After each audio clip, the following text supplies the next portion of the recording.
Hello. Hi, is this Spencer? Speaking. All right. Well, ladies and gentlemen, let me do the official introduction. We are very excited to welcome our featured guest for this evening. He is a legendary rock and roller, and he is just off of his Gimme Some Lovin' tour. We're very excited to welcome Spencer Davis to the show. You're on the air with Terry and Tiffany. Welcome, Spencer. Thank you. Nice to be here. You know, I've got to say, Spencer, not only do you have the greatest songs in the world in your briefcase and bevy of hits, but the other host here, who's my daughter, when she talked to you when she was first setting up the interview, came home and was like, I was swooning so much at his accent. Wow. So how you doing? I guess you just got back from a big tour. Yes, actually, we did earlier part of the year. We did Europe, and believe it or not, we did a side trip to Jamaica. Well, actually, a cruise, and then we stopped off in Jamaica for a couple of days. But right now, I'm in Avalon on Cabin Island, taking a break. Wow. Well, I know Avalon's a beautiful place, but why did you ever want to move to the United States? Right. Well, it's lovely here. Yeah. But off the mainland, that's the main thing. There you go. It's island life, and you get the benefits of living in the United States, if there is any benefits, speaking as somebody that was born here and a little disgruntled. So when you went on your tour this year, basically it was yourself, and did you have what you always refer to as the Spencer Davis Group, and did you have any of the original members with you, or what was the lineup behind you?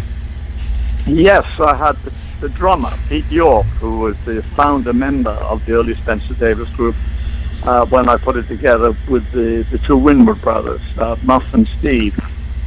So, the other musicians in the band, I've worked with them for many, many years. They actually live in Europe. So, I mean, I flew over there, and we joined forces we toured in Germany and Switzerland, I believe. Right.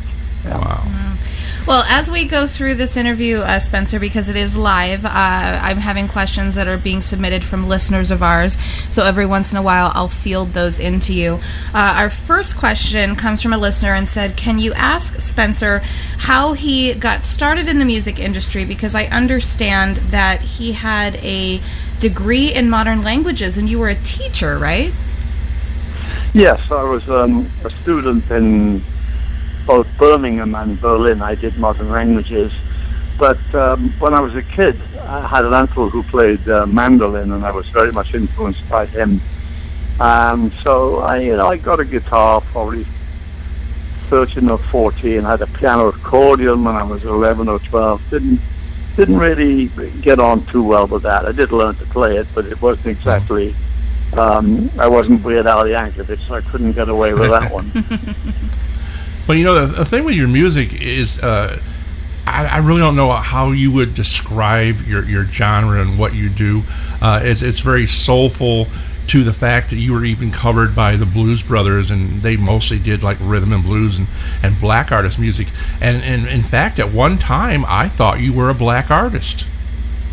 Well, the music that inspired me was by black American artists. People like Muddy Waters, people like Howlin' Wolf,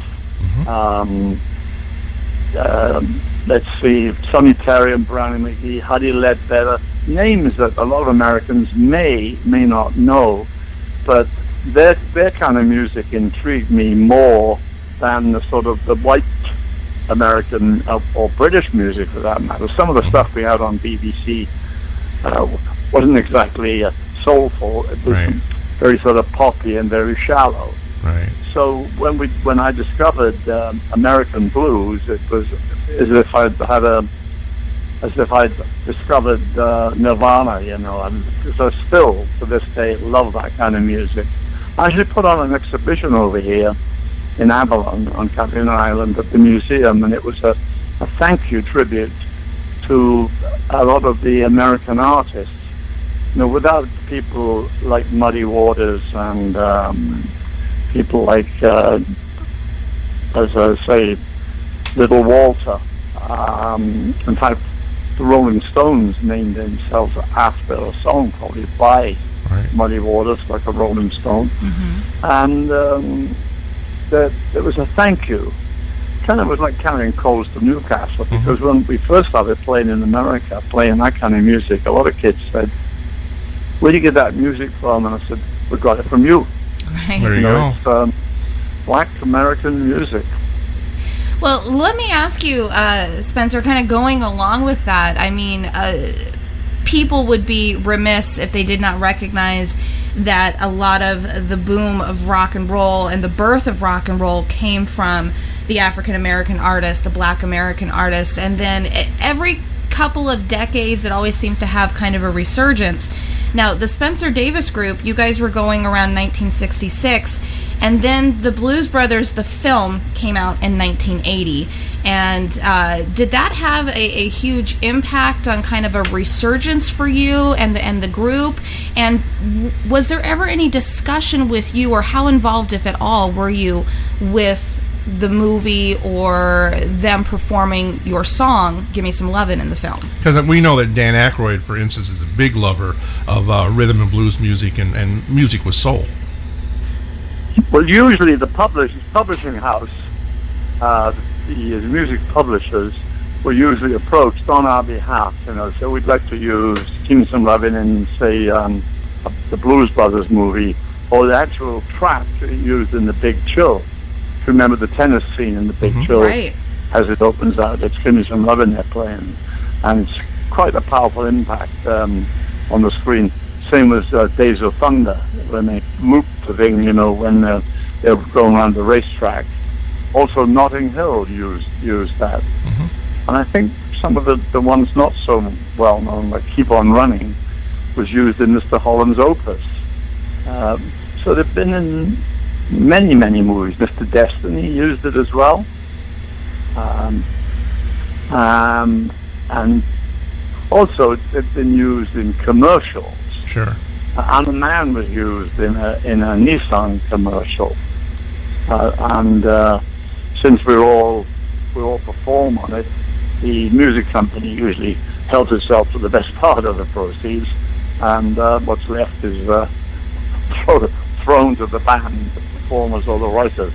Right. Well, there you go. You know, the thing that intrigues me is I just love the way you said you paid homage to the black rhythm and blues artists of America, and this and that. Growing up in Wales and then moving to England, of course, a lot of their sound was very different, and you'd even mentioned they didn't play, you know, that kind of music too much on the radio.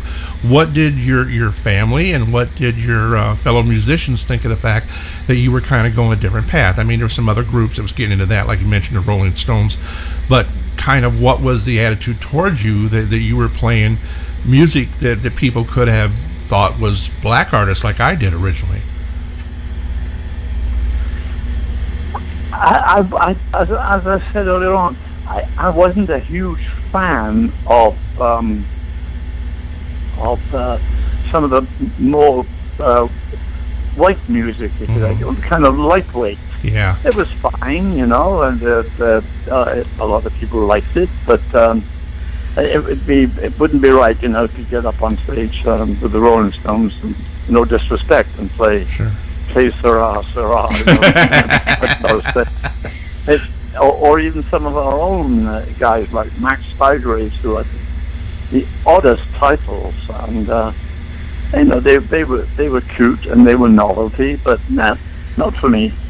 There you go. Well, you know, one thing about your music is you were an innovator, and I loved like the explosion, especially when we got into Moog synthesizers and stuff of electronics being introduced in music. And you're credited with your song "Keep On Running" as what was probably one of the first, if not the first, songs to have the fuzz box distortion sound. How did you come up with that? I've got two little dogs. Oh, and the conversation. Okay. And you too. Knock it on the head. There's a dog across the street, you know, on the hill we live on. Oh, okay. They kind of bark at one another. It's a little more these dogs. There you go. But when I first saw stuff like Rock Around the Clock, you know, Bill Haley, that wasn't black, but that was kind of like a Texas swing, but it was still, you know, basic, had rock and roll roots to it. And don't forget, I would have been about 15 or 16 when that came out. That was a huge influence on a lot of people. But we were also listening, going back to that time, people like Fats Domino, like New Orleans, and that's another kind of style of music that I love, the music of the Crescent City, like Louis Armstrong, George Lewis, Funk Johnson. Names, again, a lot of people wouldn't know, but I had record collections of these people as well. But I didn't let the other side down. For instance, Dylan, who by the way took his name from Dylan Thomas, who was a Swansea-born poet, by the way. That's where I'm from originally. Actually, what do you got to? I'm in the middle of an interview. Can you take him outside for a minute? My missus just showed up on the boat. I knew they were getting excited, but they had to see her. Of course they do. Woody Guthrie and Frisco Houston, you know, American heroes who are kind of almost what you call protest singers, because, I mean, when you remember the motto on Woody Guthrie's guitar was, I think, "This guitar kills." It was very much an activist, a trade unionist. Right. But and Dylan actually was very, very inspired by him. But it's hardly called Dylan black music. But it's all that period. It all got sort of lumped together. But we ended up... Keep On Running actually was written by a Jamaican by the name of Jackie Edwards, little black guy. And when we got it, it was more like a ska or a blue beat song, and we kind of turned it around to make it sound like something the Rolling Stones would have done, and we kind of succeeded. And is that how or why did you guys get influenced to include the sound of the fuzz box? Because that sound was very different and set you guys apart quite a bit. In talking about Keep On Running? Yes. When the manager played it over the phone to me, it was a demo by the guy who wrote it, Jackie Edwards, playing the piano. And what we did is we took it and we did an arrangement of it, and that was the arrangement. We made it. That's just the four of us. That's just Steve's brother on bass, myself on guitar, Pete York on drums. Just nobody else on there, except for Jimmy Cliff yelling in the background in the studio. But the rhythm track was such an exciting track. I remember my dearly departed missus, she was jumping up and down. I thought, oh, I think we've done something here. Well, it certainly rocked a generation and gave us music to live by. You know, back in the days, I mean, you literally were touring with the Rolling Stones, you mentioned, and the Who, and those were back in the club days and everything.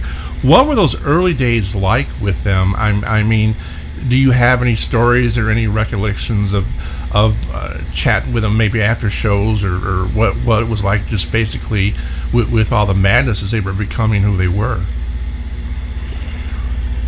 Well, it was pretty chaotic, because what happened was, even though the Stones had based themselves, you know, into black music, if you like, the kids actually took to them like pop groups, and so they were treated as a pop group rather than as an R&B group. I remember watching an interview that Jagger did on a network television show, and his line was, "We're a very, very expensive blues band,"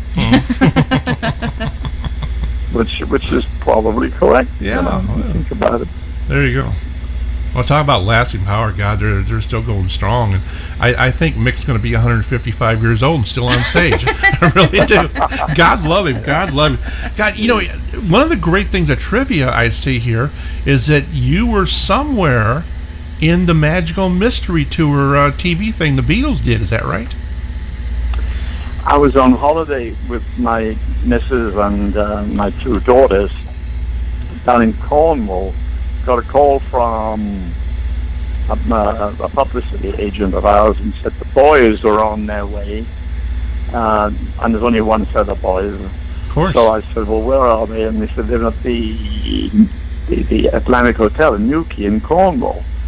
So I called up, and I was on holiday down there already in that part of the world at our road manager's parents' pub.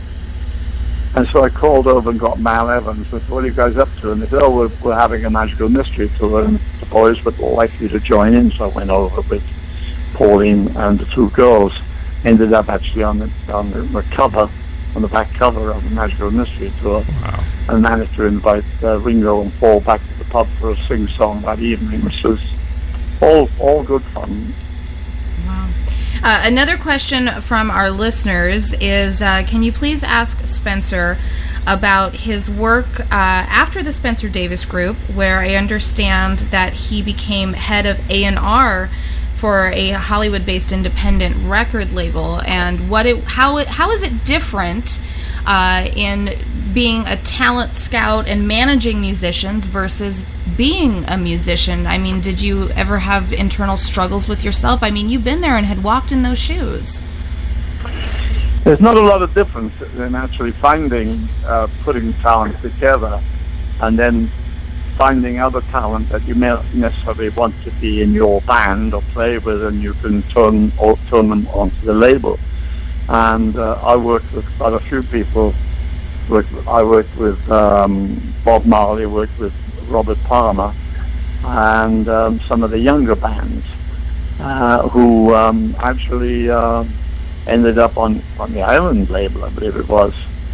So it's not if you're an A&R or a talent scout, so there's not a lot of difference in finding people playing your own band as opposed to placing somebody in another band. Mm-hmm. See what I'm saying? I don't know if you saw the kind of short-lived, we thought it was great, HBO series Vinyl, and they showed a label, and they showed a lot of A&R people, and they really portrayed them as basically cocaine-fueled, sex-driven, crazy maniacs. Did you get a chance to see that show? And if so, was it realistic at all? Or my missus saw it, and she wasn't all that thrilled with it, but that certainly wasn't my lifestyle at all. So I never got involved in any of that game. But it certainly went on. I mean, one of the worst examples of that was Phil Spector, who right. just went totally off the rails. I mean, look what he did, and yet the guy, in terms of production, was a genius. There's no doubt about it. I mean, look at the songs that he was involved in either writing or putting together or putting together in the studio. But you can't apply that label to everybody. I mean, there were a lot of people who certainly weren't involved in that lifestyle. Right. I certainly wasn't. Right. Another question from our audience. Can you ask Spencer to talk about the creation of his album Crossfire? It's one of my favorites, with guests like Dusty Springfield and Booker T. Jones. One of the nice things about... sorry, what were you going to say? Oh, go ahead. Well, one of the nice things is that when you're making an album, and one of the songs that I particularly liked was actually the guy was co-producing with me said, there's a great William Bell, Judy Clay song called Private Number. And he said, why don't you and another singer do a version of it for the Crossfire album? And we actually approached Dusty Springfield. Thank God for that, because she's no longer with us, and she did an amazing job. And of course the band was amazing. So that was the band that I was touring with in the 80s as well, an American band. So they helped me put that together, and made a great engineer as well. That was never mind the producers or the writers. The people that actually capture those sounds usually are the ones who are praised the least. You know, they are the studio engineers and technicians who are able to capture the sounds and put them down on tape and present and make them commercial, if you like, presentable. And that certainly was the case with that version of Private Number. Well, first of all, you were a genius for when you were a group by saying the Spencer Davis Group, because that way when you go on a solo career, it's not that much of a shock to the fans because they're so used to hearing your name. I mean, you were the front of the group and you're all of a sudden a solo artist. But how would you say your music as a solo artist was different than as a Spencer Davis Group? I went back to some of the stuff that I've done in the early days, you know, some of the more folky blues kind of things. In fact, I did an album with Peter Jameson, a good friend of mine, an English guy at one point, when we moved over here, and it was all acoustic. It wasn't electric at all. There you go. So, I mean, I wasn't just stuck in a band format. I could also do acoustic things as well, which I really enjoyed doing. Absolutely. But it's so impressive. You know, by 1987, you were performing in well over 100 shows a year. You had a lot of great guest appearances with Grateful Dead, Levon Helm, The Legend, Springsteen's E Street Band, Peter Noonan, the Herman's Hermits, Downchild, Alvin Lee.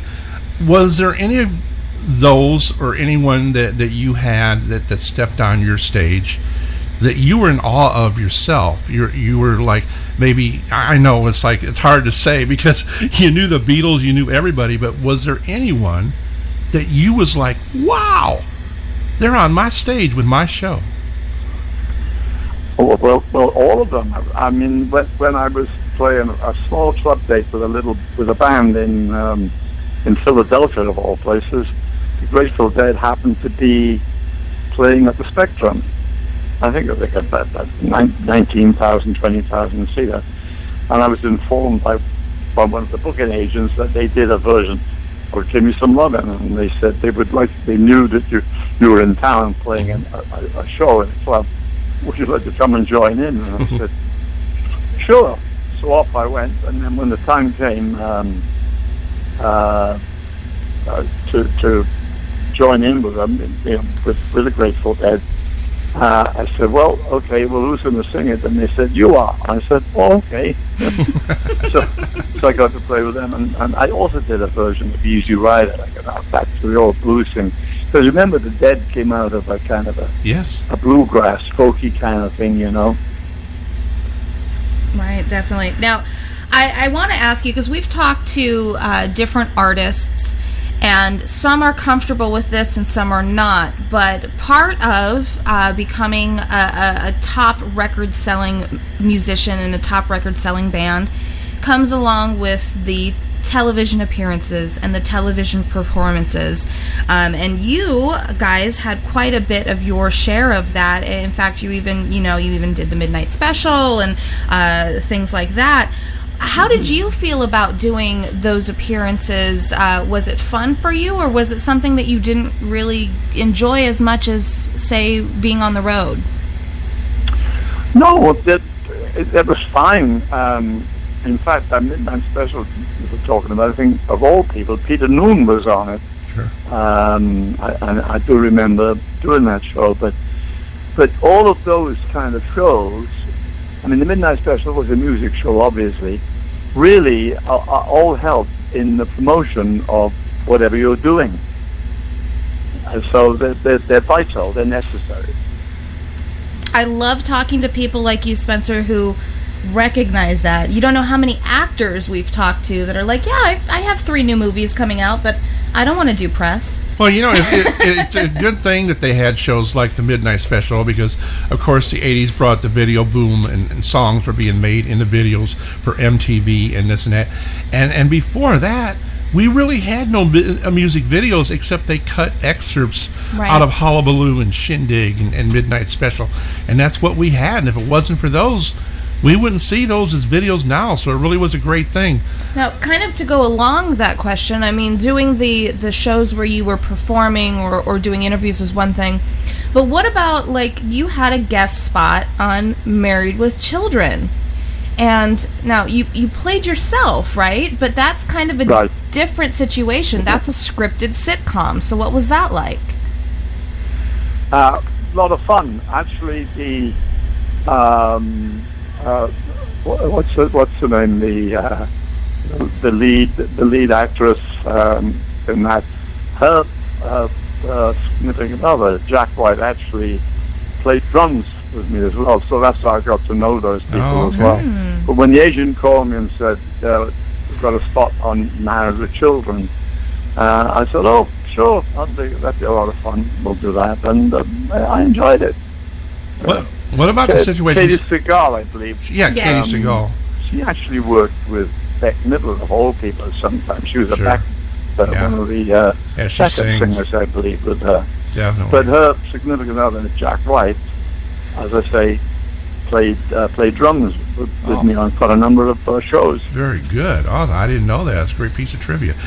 Talking about acting, of course, you did a couple things, but the Beatles kind of made, well, I don't know if I dare call it a long-form music video when they started doing movies. And we recently saw one of the movies that the Dave Clark 5 made not too long ago. In its heyday, was the Spencer Davis Group ever considering making that kind of a Beatles Hard Day's Night kind of movie thing? Oh, yes.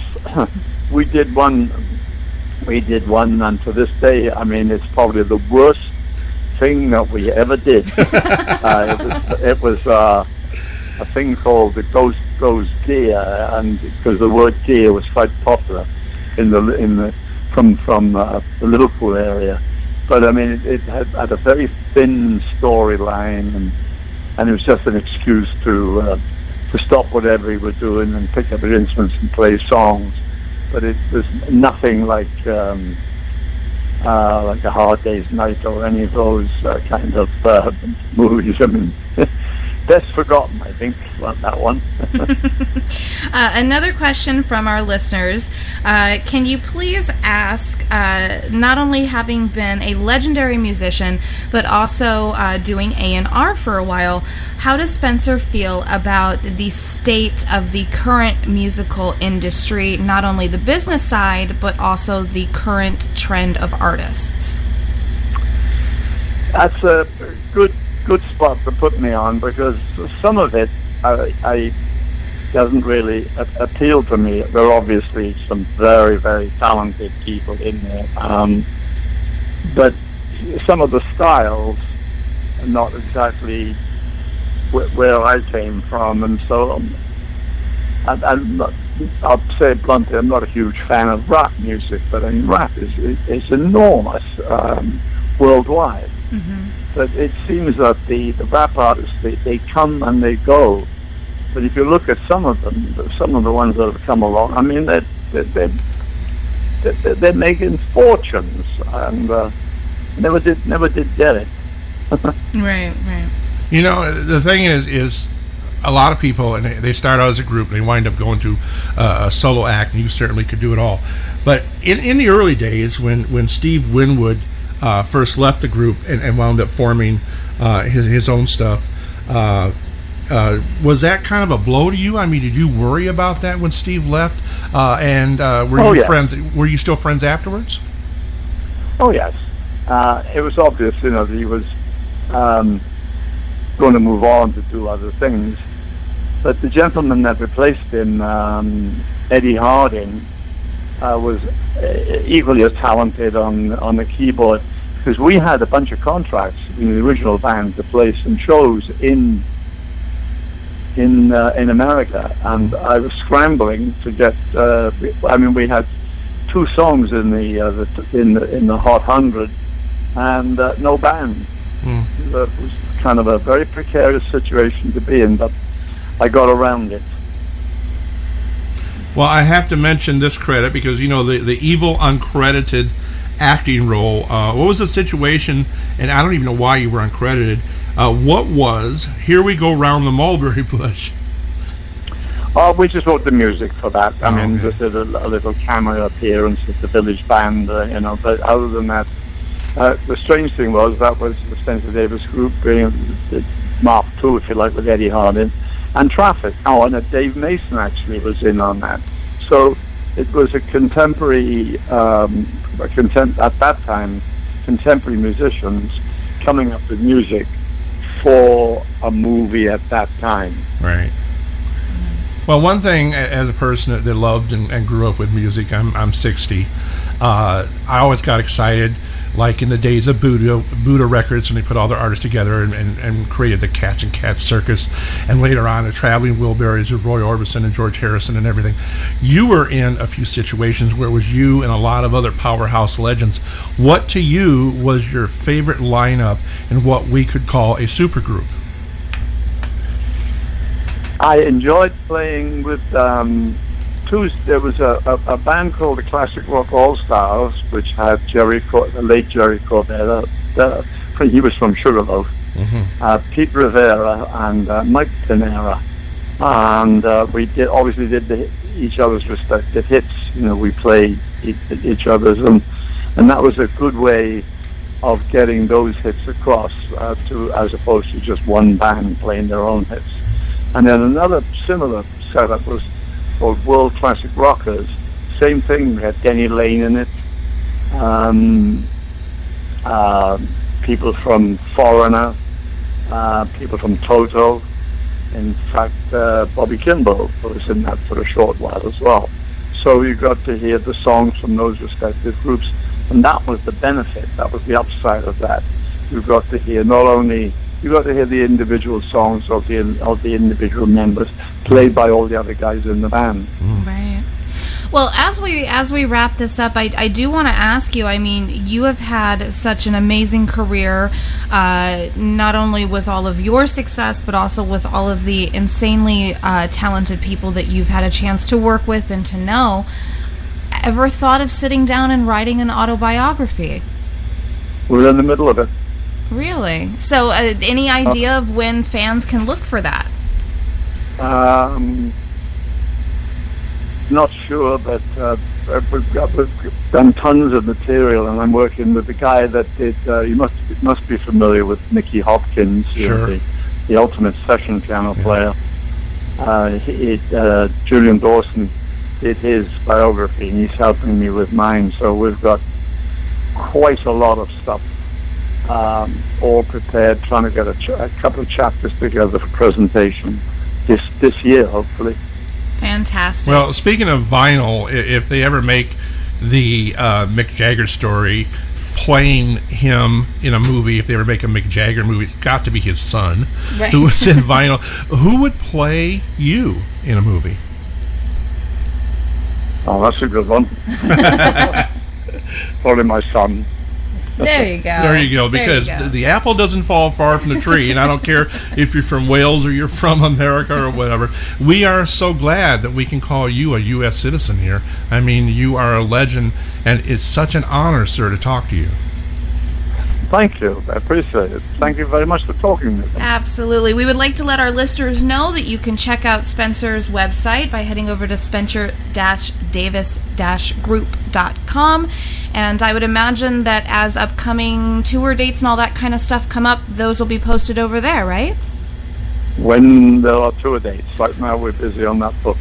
Right. Well, work on the book and take some time to relax, too, over on the beautiful island. And thank God there's still people like you and Mick Jagger to remind us that music wasn't always shit. It is now, All right. Thank you so much for spending some time with us, and we hope you have a great rest of your weekend. And the same to you, and thanks ever so much. Pleasure. Thank you. Absolutely. Thanks. And bye-bye, Spencer. Bye-bye. Thank you again. Bye-bye. Bye-bye.